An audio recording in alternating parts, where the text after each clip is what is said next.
What's going on, everyone? Welcome back to the corner. I am the Demon as always, and today, yes, again, we're talking about Assassin's Creed Shadows because Legendary Drops just released a video today, about 2 hours ago, as I'm recording this, where apparently he talked to some of the Ubisoft developers about this game, and they're cooked. This has gotten me interested. I gotta know, and I want to take you all along with this because this is the first time I'm watching this, and oh boy, Things at Ubisoft are far worse than I ever could have imagined. After my last video chronicling the rise and fall of Ubisoft, I had both current and former Ubisoft developers reach out for comment. Today, what we're going to be doing is we're going to be talking about the issues that the studios face today from the perspective of their own employees. Everything from Me Too movement allegations to agenda-driven content. I want to contrast the comments made in these interviews with what we've seen from Assassin's Creed Shadows and Star Wars Outlaws. This company has a deep-rooted leadership issue, going as far to think that the vast majority of online criticism is just a toxic minority of gamers. This company and its leadership think that they are on the righteous path. Little do they know, it's a dead end. Assassin's Creed Shadows has been yeah. steeped in controversy and criticism since its initial reveal. Online discourse surrounding the game has been almost entirely negative, with long-term fans of the franchise, general audience, and Japanese audiences up in arms over the creative liberties that Ubisoft has taken with the depiction of Yasuke, the fabled Black Samurai, and feudal Japan. The famous Black Samurai that wasn't a samurai at all. Japanese creators, as well as just random bystanders, have taken to Twitter, TikTok, and YouTube and Reddit, voicing their concerns offended by the game's representation of their history and culture. Inaccuracies like using Chinese architecture instead of Japanese, the legitimacy and relevance of the game's protagonist Yasuke, and even going as far as stealing a flag and imagery from the Sekihara Teppo Tai, a historical reenactment group where the company had to formally apologize for not asking for permission to use their materials. And it goes beyond just that one. They have stolen the copyrighted material from all over Japan. There's apparently, I think it was on either Yasuke's sword or somewhere in the game. People have pointed out that there's a crest of Oda Nobunaga's family just in the game, which, by the way, you're not allowed to do. That is copyrighted material. And in Japan, like if you think copyright laws and whatnot are strict here in the United States, copyright in Japan is akin to like doing effectively committing like the most dishonorable act possible by a samurai, as far as I can tell. Like it is something that you don't fuck with when it comes to Japan's culture. Japan's culture is something that Japanese people in Japan as a whole, as a country, take extremely seriously. And if you're going to use shit from Japan, you have to make sure that you do it carefully. Ubisoft's adventure into Japanese history has been a complete disaster, and it's only going to get worse. On September 11th of 2024, an article was penned by the New York Times titled "The Fight Over a Black Samurai in Assassin's Creed." The writer, Zachary Small, misrepresents the controversy and player concerns as merely those of a toxic minority of angry Western gamers, and the entire time he fixates on the race of Yasuke and not the broader implications at play in Ubisoft's mishandling and the frank disrespect for Japanese culture and history. This article was a collaboration between Ubisoft and the New York Times in an attempt to redirect the discussions surrounding Assassin's Creed Shadows and minimize the feedback.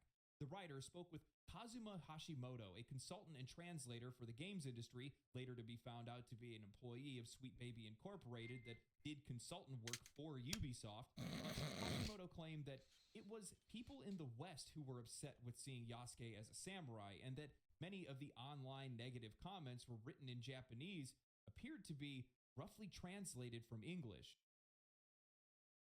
Just go to Japanese Twitter with actual Japanese people.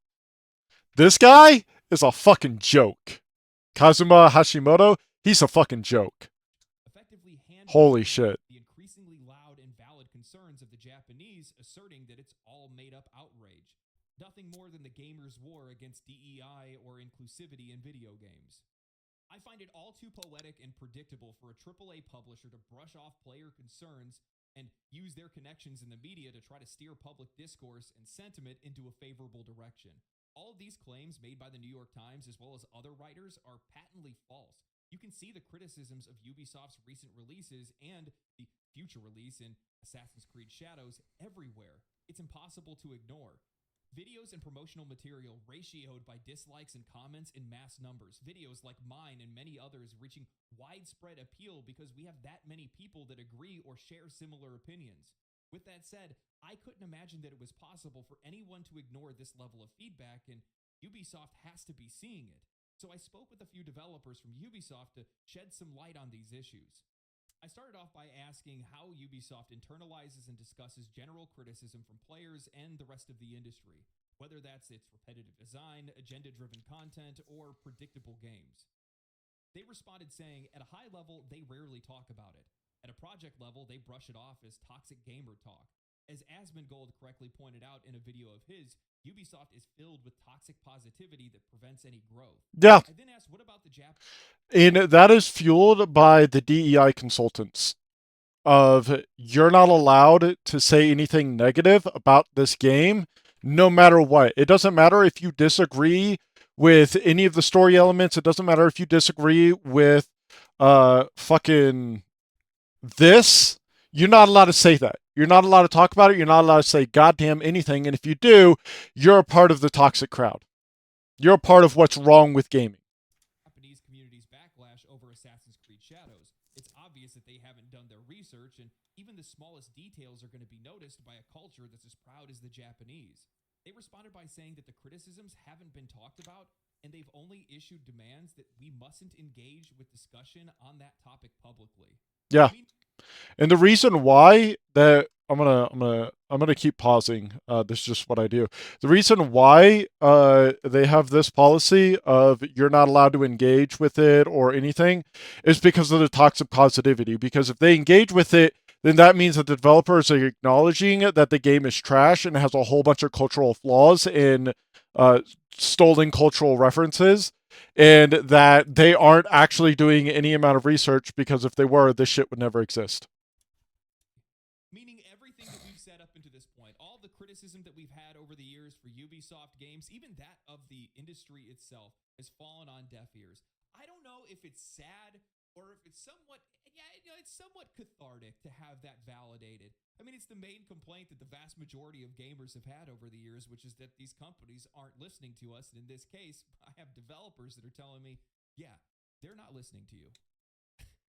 One, because they don't want to take criticism, and two, because they don't know how to differentiate bad from good criticism. I think this is my patented catchphrase by now, but when you have this much negative discourse surrounding your games, you need to be listening, regardless of whether or not it's good or bad feedback in your eyes, regardless if you align with these people's political beliefs or social political beliefs or whatever it might be. None of that matters. When you have your games on fire as much as Ubisoft games have been lately, you need to put those fires out somehow. Here's the thing. He's completely right here, and the issue is this right here, right? So I covered this. A lot of people have covered this, but basically, they started off by talking about the disappointment that was Outlaws and how everyone fucking hates it, and then went on to talk about Assassin's Creed Shadows and why they delayed it.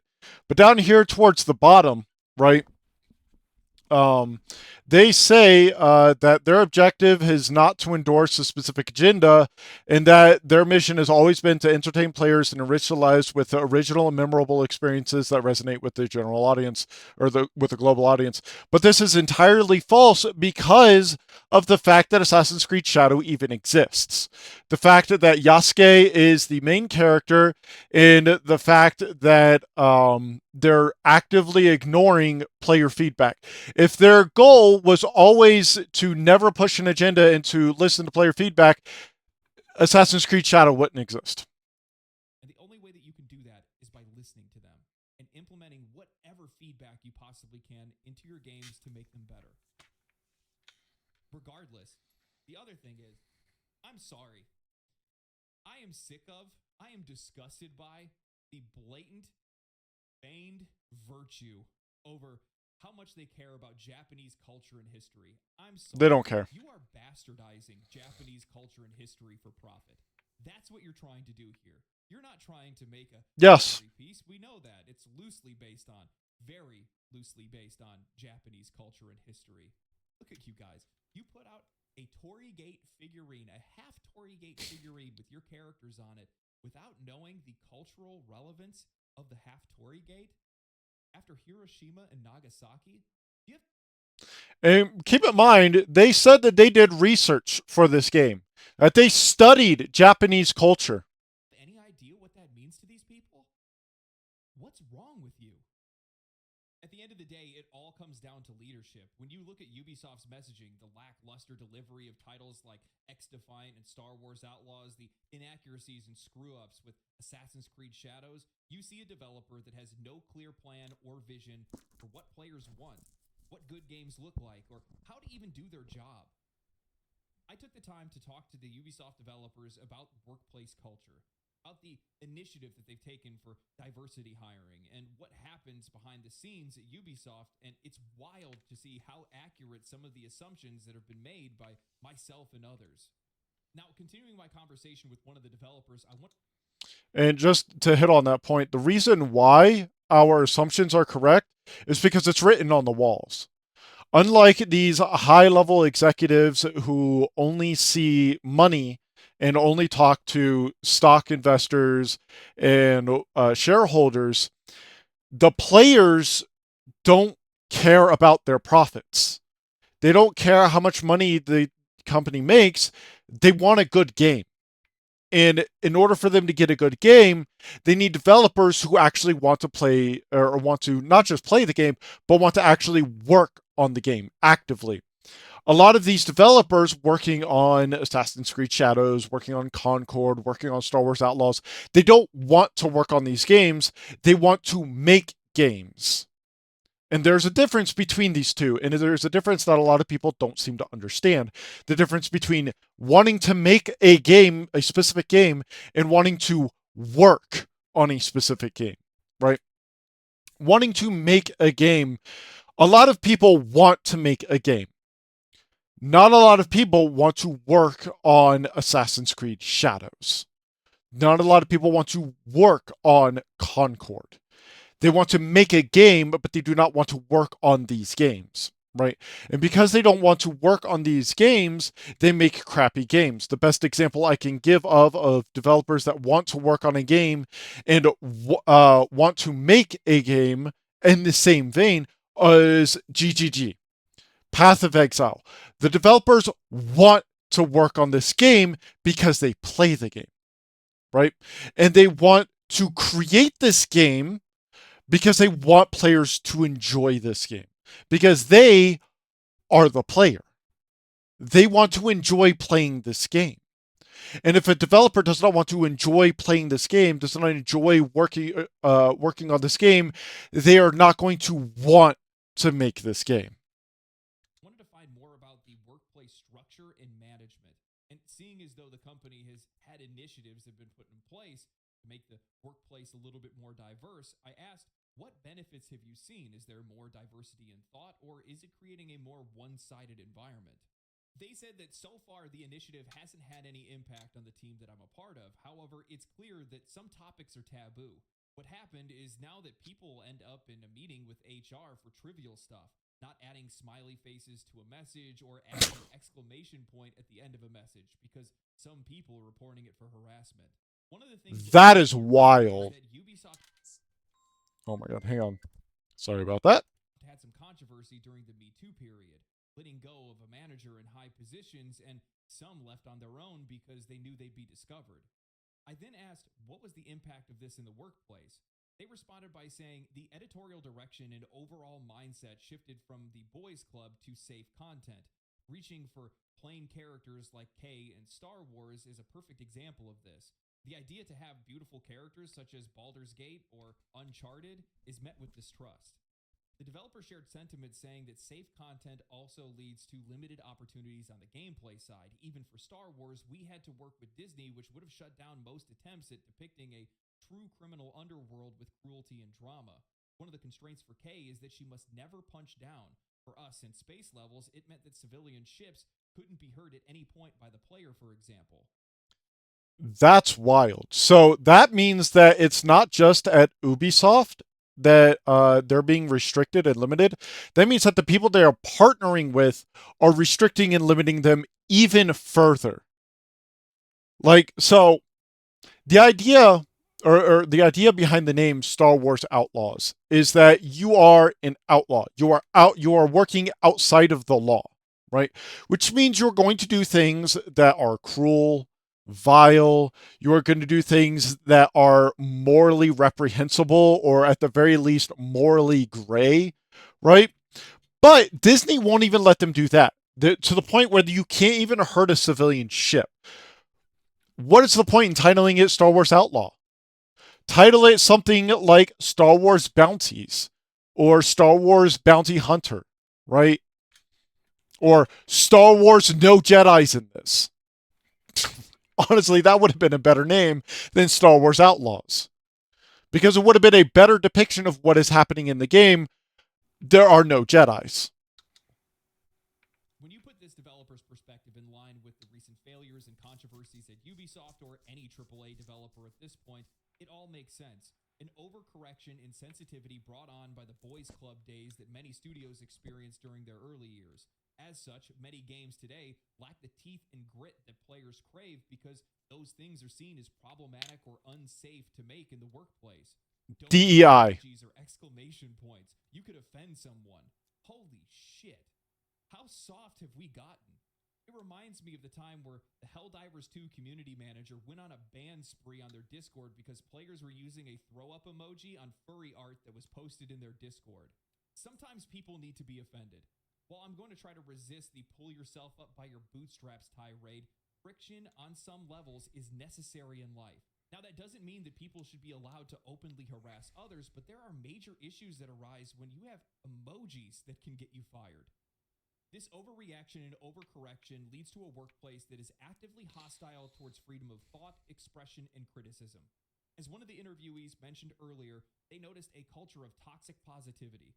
From my perspective, toxic positivity is fake people saying fake things, and in the case of Ubisoft, making fake products. Nobody wants to live their entire life being terrified that someone is going to misunderstand them.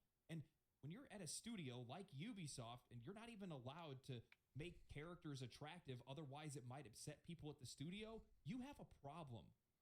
This culture of fear and forced uniformity stifles creativity and innovation. It's no wonder that Ubisoft is struggling to produce anything of real substance when their own developers are walking on eggshells, more worried about HR complaints than creating groundbreaking games. How can you make bold, impactful content when every idea is scrutinized for being too risky, too offensive, or too unsafe? It's a workplace where mediocrity is rewarded and where pushing boundaries, the very things that games are supposed to do, is seen as a liability. This workplace culture, this overreaction and overcorrection has infected just about every single industry that's out there. I worked in construction for 7 years up until last December, and the company that I worked for was more afraid of HR issues than they were of injuries. We worked with hydrogen sulfide and hydrogen cyanide, gases that, if released, could kill half of a city. We've discussed modern That's audiences, insane. magical modern Wild. audiences, and soft modern games. We found the audience. It's the people that are running these companies nowadays. You have folks that are walking around on eggshells, afraid to say anything. Anecdotal, but just like a few weeks ago or a month ago or so, I remember I was live streaming, and instinctively I said something was retarded. I'm a millennial. We all grew up saying it. It's a product of my upbringing. Say what you will. I didn't say it consciously. It just came out. And one of my chatters pops up and says, "How often do you say that word?" I banned the fuck out of them. Get the fuck out of here. Yes. Yes. And that's exactly what we need. So here's the thing, right? DEI and gamers are beginning to wake up to this. Okay. DEI has infected literally every part of our lives to the point where there is no company nowadays, or almost no company nowadays, especially the big ones, that doesn't have a DEI consultant team. That there's none that make a decision without first talking to their DEI consultants about, would this be safe? Is this going to trigger anyone? Okay. Now, just like him, I'm a millennial. Okay. I was raised on the phrase, say what you mean and mean what you say. Okay. Without regard to whether one person or another person is going to get offended. Okay.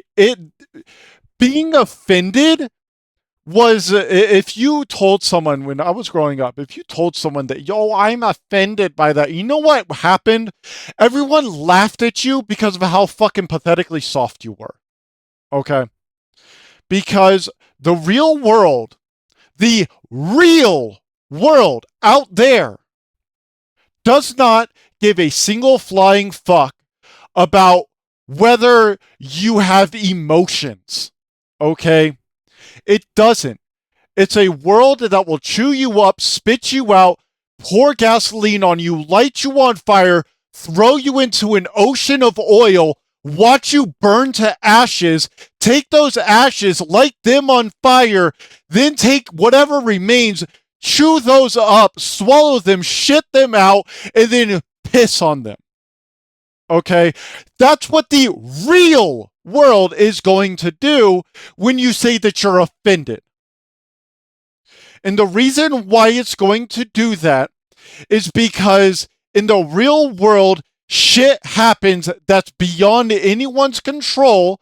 And if you're going to get offended and soft about it, you are going to do nothing but hold the company back.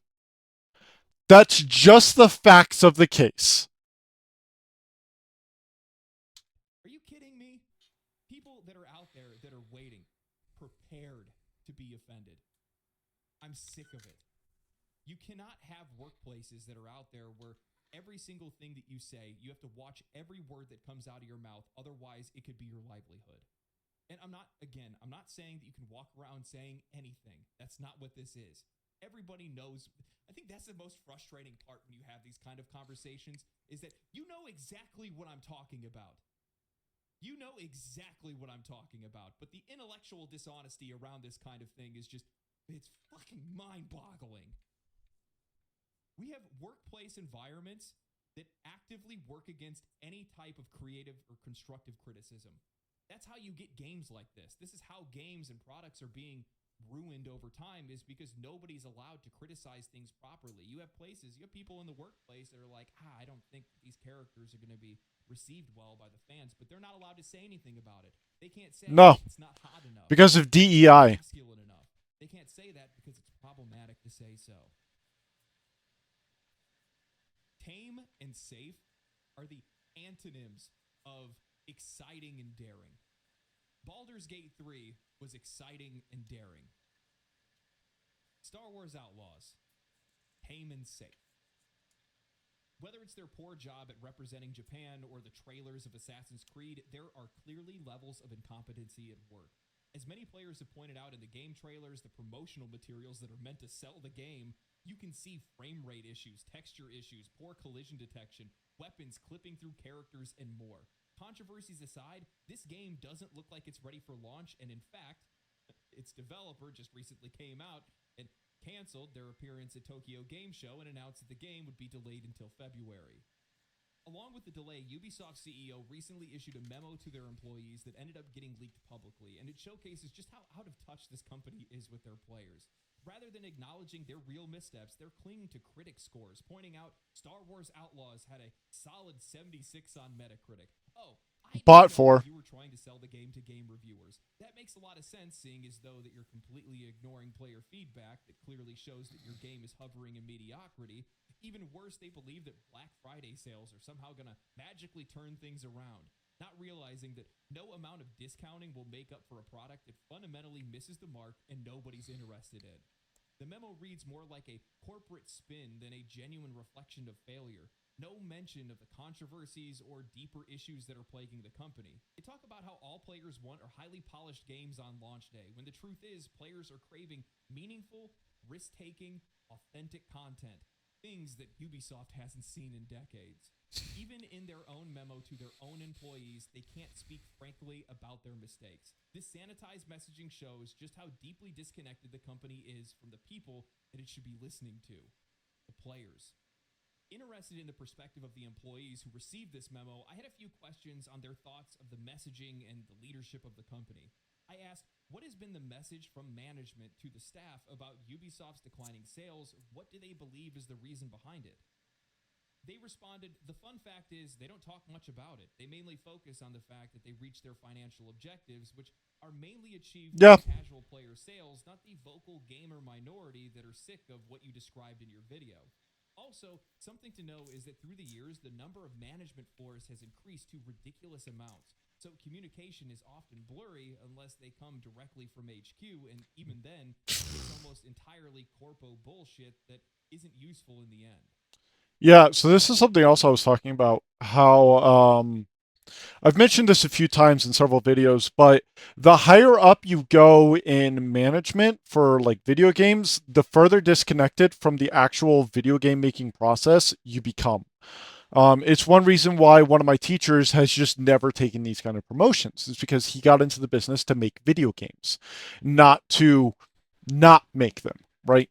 Um, and so when you have these corpo execs from the very top trying to talk to developers and discuss what is actually going to make a game good, generally speaking, they are the most out of touch in terms of the industry than anyone else, right?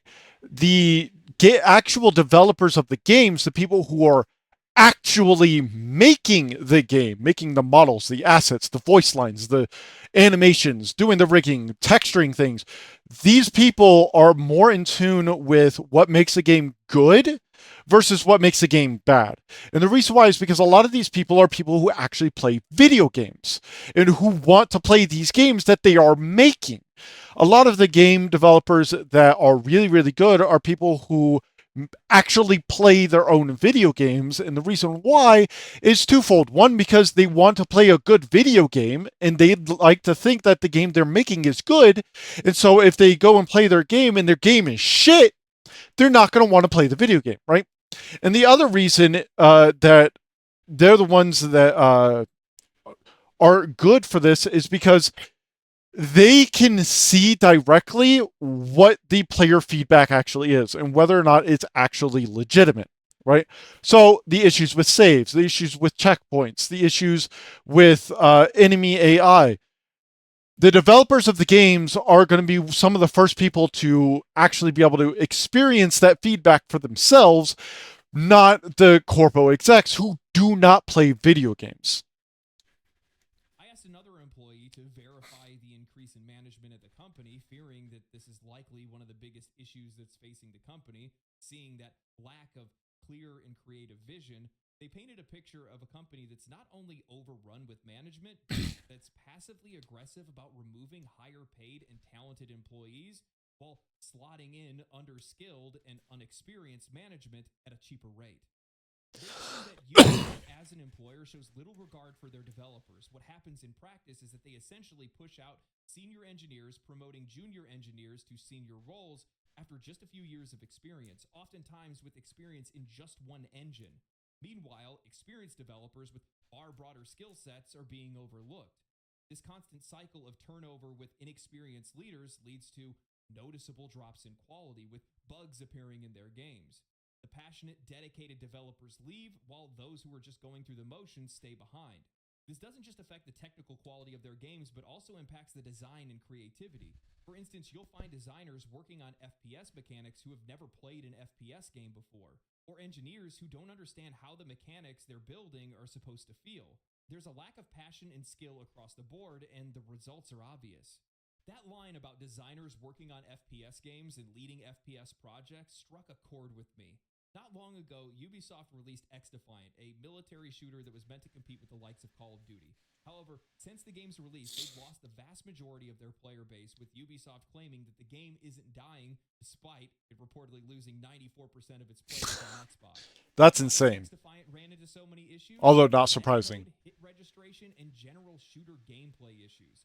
Common problems that are normally ironed out well before a game ever hits the market, especially a shooter. It's core to the gameplay.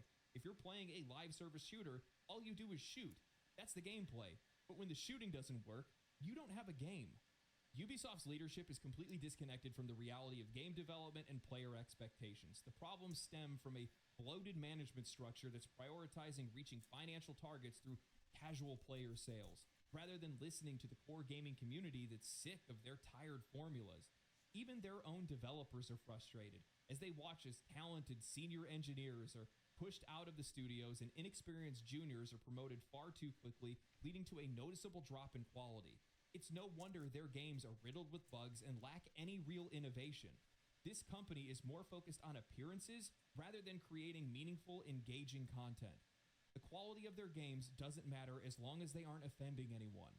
When you see the issues that plague Assassin's Creed Shadows, the pandering, the generic virtue, the lies, the cover-ups, and the lack of understanding of what they're apparently inspired by, when you see how safe and tame, how boring, buggy, and soulless Star Wars Outlaws is, when you see how their most anticipated shooter in X Defiant is riddled with the most common issues, bugs, all kinds of different things that normal shooters would never have on day one, that's made by developers and led by developers that haven't even played an FPS game, you see a studio and a publisher that lacks integrity and a spine.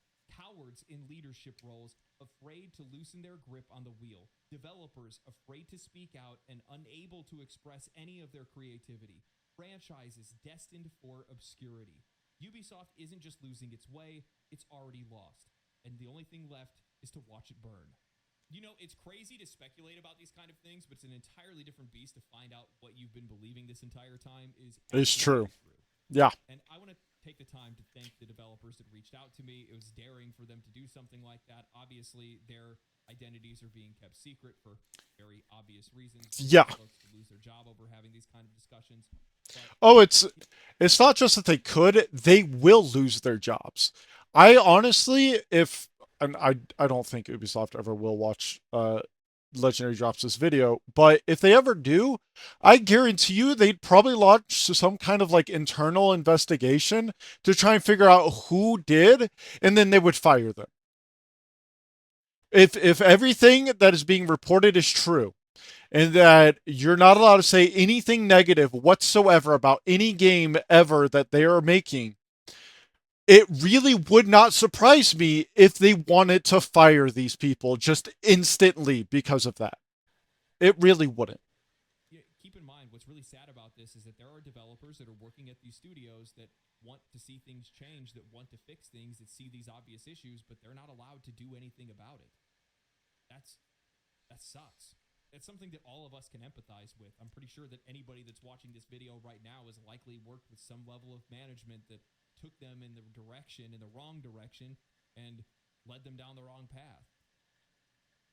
You know, the biggest issue for Ubisoft is that the damage is already done. Their brand is already torched. Their name and their reputation is in shambles by now. And looking and seeing that they Kitty! pushed back Assassin's Creed Shadows, it's for obvious reasons. While they're going to say that it's for fixing issues in the game, there's The cat was the best part of this video, so just saying. it's totally believable. The game likely does need more, more time in the oven more than anything else. But outside of that, I really think it's just them trying to distance it from all of the bad press. Because there's a lot of people that have been talking about Ubisoft. There's a lot of people that have been talking about Assassin's Creed Shadows, and it doesn't look good. And pushing it all the way to February, I don't think any of that's going to change anything. If anything, No. seeing how often they like to put their own foot in their mouth when it comes to Assassin's Creed Shadows, you're just giving me and a bunch of other content creators more time to farm you more than anything else. I was talking to one of the developers about the delay, and they're like, one of the things that really confused the whole group of developers is that they're like, well, we need more time to fix bugs and issues, but we're also going to add more quests and side content. They're like, Yeah. those two things don't have anything to do with one another. And So this is something I was talking about when when I was going over the internal memo is they want to delay it so they can refine the game, but then they want to add more high impact side quests to the game at the end of development. Like the so in game development, when you are creating a game, there comes a point in the process towards the end of it where it's just polishing. You are not adding anything new. You're not adding new mechanics. You're not adding new characters. You're not even adding new assets. You're not adding boxes. You're not adding trees. You're not even adding grass. You're not adding anything at all to the game because when you get to that point, when you get to that stage, adding in new things just presents more bugs, more glitches, more trouble, more headaches. And so you don't add more things. You only refine and polish up the things that exist in the game to ensure everything is going to work properly, that there are minimal bugs, if any at all. I mean, there's always a few bugs, but you're trying to make sure that you just refine what is going on and you don't add anything else. And so when I saw that they're wanting to add more side quests, I said in this video or in that video that I pointed to it and I'm like, this is bad. This is going to make the game worse. And it is because it's going to pull developers away from being able to polish up the game to add more things that are going to add more bugs and more issues to the game. one creates more issues. This doesn't make any sense. And also, you push it to February, the month that Kingdom Come Deliverance 2 and Monster Hunter Wilds release. I didn't even know that. That's wild. Yeah, they're cooked. Yeah, they're fucking cooked. They're absolutely cooked. Everybody, thank you guys for watching the last video as well. It was my first 1 million. I did. I did watch it, by the way. It was the one I watched right before this one. This video. This is an absolute banger of a video. Go watch it. It's just a wild achievement, one that I wasn't really sure that I'd ever be able to achieve, and you guys made that possible. So thank you guys for that. Again, if it wasn't for it's a banger video, so it deserves the views. I hope I get to do more stuff like this in the future because I had a great time making this video. This is probably the favorite. This is my most favorite video that I've ever made. But yeah, outside of that, thank you guys. If you guys have enjoyed the content, make sure that you're sharing these videos. Make sure you like the video. Comment down below. Let me know what you guys think. I'm actually not subscribed, to the surprisingly. Channel if you haven't already. What are you doing? Come on, man. Just on board. If you guys want to catch me live, you can follow me on Twitch. I'm live 2 days a week. I'm working on videos 4 days a week. I'm sleeping 1 day a week. But outside of that, my friends, stay cool, stay righteous, stay safe. I'll catch you guys next time. Yeah, so this is wild. The fact that these Ubisoft developers actually spoke out and did so anonymously, in my opinion, leads to the credibility of their statements. It's been pretty obvious, at least in my eyes, in the eyes of a lot of people, that Ubisoft's culture and the things that they are trying to spout are just lies. Like was in the memo, they sit here and say that they are not trying to push an agenda, but they have a DEI team. They have a black protagonist in a setting that doesn't make any amount of sense for it. And they are actively punishing people for using exclamation points. What? My God. Honestly, the title of this video, The Complete and Utter Collapse of Ubisoft, is probably utterly correct. I didn't when I was just watching this video, I didn't necessarily think that this was going to be the complete collapse of Ubisoft. It's definitely going downhill, but after watching this, bro, Ubisoft is fucking cooked. Absolutely cooked. After the internal memo leak and now Ubisoft developers speaking out, I wouldn't be surprised if Ubisoft stocks dropped below $5. I mean, they're already under $10. So, yeah. Uh, anyway, that's all that I have for this. Ubisoft, y'all are fucking cooked. Thank you all for coming to my corner. I've been Neem. If you liked the video, hit like, hit subscribe. If you didn't like the video, hit dislike and leave a comment. Let me know why. And I will see you all next time.